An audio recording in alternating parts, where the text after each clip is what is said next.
Hello प्रिय छात्रों, good evening. लक्ष्यपन coaching centre में आपका स्वागत है। आज हम लोग बहुत ही इंपॉर्टेंट क्वेश्चन के बारे में डिस्कस करेंगे जो एग्जाम की दृष्टि से अति महत्वपूर्ण है। इसको एग्जाम में पूछा भी गया है। देखिए क्वेश्चन क्या है आपका, बेकिंग सोडा या खाने वाला सोडा प्रयोगशाला में कैसे प्राप्त करेंगे। बेकिंग सोडा या खाने वाला सोडा को हम कैसे प्राप्त करते हैं। देखिए पहले बेकिंग सोडा का रासायनिक नाम क्या है। बेकिंग सोडा का रासायनिक नाम क्या है, सोडियम बाइकार्बोनेट। ऑब्जेक्टिव में पूछता है कि बेकिंग सोडा का रासायनिक नाम क्या है, तो बेकिंग सोडा का रासायनिक नाम क्या हुआ, सोडियम बाइकार्बोनेट। इसे खाने वाला सोडा भी कहते हैं, जैसे आप बोलते हैं मीठा सोडा, इसी का नाम है बेकिंग सोडा का। दूसरा है रासायनिक सूत्र। देखिए रासायनिक सूत्र का तात्पर्य, रासायनिक सूत्र देखिए कैसे बनता है। सोडियम का क्या होता है Na, बाई जिसमें हाइड्रोजन लगा वो क्या हो जाता है बाई, और कार्बोनेट का क्या होता है CO3। इस तरह इसका सूत्र हो गया NaHCO3, सोडियम बाई कार्बोनेट। अब इसको हम कैसे बनाएंगे, बनाने की विधि क्या है। देखिए बनाने की विधि, सोडियम कार्बोनेट को, सोडियम कार्बोनेट के जलीय विलयन में, सोडियम कार्बोनेट का सूत्र क्या हुआ Na2CO3। सोडियम कार्बोनेट Na2CO3 के जलीय विलयन, जलीय विलयन जल के रूप में है H2O में कार्बन डाइऑक्साइड CO2 गैस को प्रवाहित करेंगे तो क्या प्राप्त होगा, सोडियम बाइकार्बोनेट। सिंपल सी है, सोडियम कार्बोनेट के जलीय विलयन में CO2 कार्बन डाइऑक्साइड गैस को जब प्रवाहित करेंगे तो आपको क्या मिलेगा, सोडियम बाइकार्बोनेट। इसकी बारी बारी से आप अध्ययन कीजिए, एक एक चीज को देखिए, दो चार बार रिपीट कीजिए, अभ्यास कीजिए, आपको निश्चित रूप से ही ये समझ में आ जाएगी। दूसरा आप देखेंगे कि इसका उपयोग कहाँ कहाँ होता है। सोडियम बाइकार्बोनेट या खाने वाला सोडा का उपयोग हम लोग कहाँ कहाँ करते हैं। पहला देखिए, पाव रोटी अथवा केक को स्पंजी बनाने में, मतलब मुलायम बनाने में किसका उपयोग करते हैं, सोडियम बाइकार्बोनेट या बेकिंग सोडा का। दूसरा कहता है पेट की अम्लीयता को कम करने में। देखिए जब कभी कभी अधिक खाना खाने के बाद आपके पेट में अत्यधिक अम्ल की मात्रा बढ़ जाती है तो हम लोग क्या करते हैं, इनो पीते हैं। वही चीज़ क्या है, ये पेट की अम्लीयता को कम, जब अधिक अम्ल आपके पेट में हो जाता है तो उसको कम करने के लिए किसका उपयोग करते हैं, बेकिंग सोडा का उपयोग करते हैं। दूसरा है अग्निशामक यंत्र में, जब कभी भी आग भी लग जाती है तो आग को बुझाने में भी क्या करते हैं, बेकिंग सोडा का उपयोग करते हैं। दूसरा है खस्ता व्यंजन बनाने में, किसी प्रकार खस्ता व्यंजन यदि आप बनाते हैं तो उसमें भी बेकिंग सोडा या खाने वाला सोडा का उपयोग करता है। कभी कभी इसका उपयोग जल्द खाना पकाने के लिए भी किया जाता है। तो इस तरह हम लोग बेकिंग सोडा या खाने वाला सोडा कैसे प्राप्त करते हैं और उसका उपयोग कहाँ कहाँ होता है, सिंपल सी परिभाषा में आप समझ गए। इसका आप बारीकी से अध्ययन कीजिए, निश्चित रूप से ही आपको कहीं कोई दिक्कत नहीं होने वाला है। तो इसका आप अच्छा से स्क्रीनशॉट ले लीजिए, इसके बाद हम आगे क्वेश्चन आपको बताएंगे।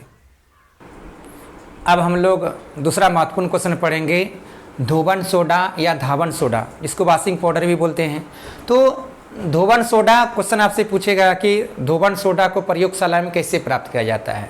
तो धोबन सोडा को प्रयोगशाला में हम कैसे प्राप्त करते हैं, देख लीजिए। सबसे पहले इसका हम रासायनिक नाम जान लेते हैं, क्योंकि ऑब्जेक्टिव में आपसे पूछा भी जाता है कि धोबन सोडा का रासायनिक नाम क्या है। देखिए इसका रासायनिक नाम क्या हुआ, सोडियम कार्बोनेट डेकाहाइड्रेट।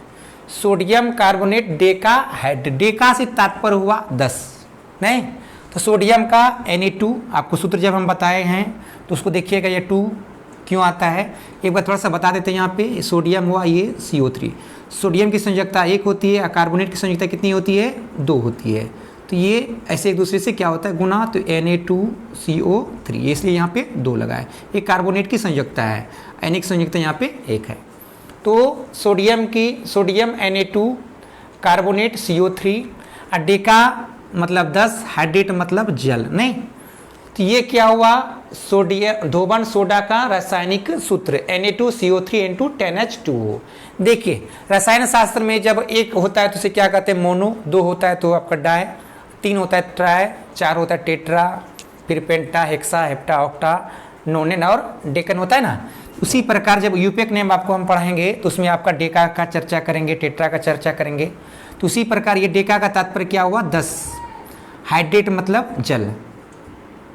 तो ये इसका रासायनिक क्या हो गया, सूत्र हो गया।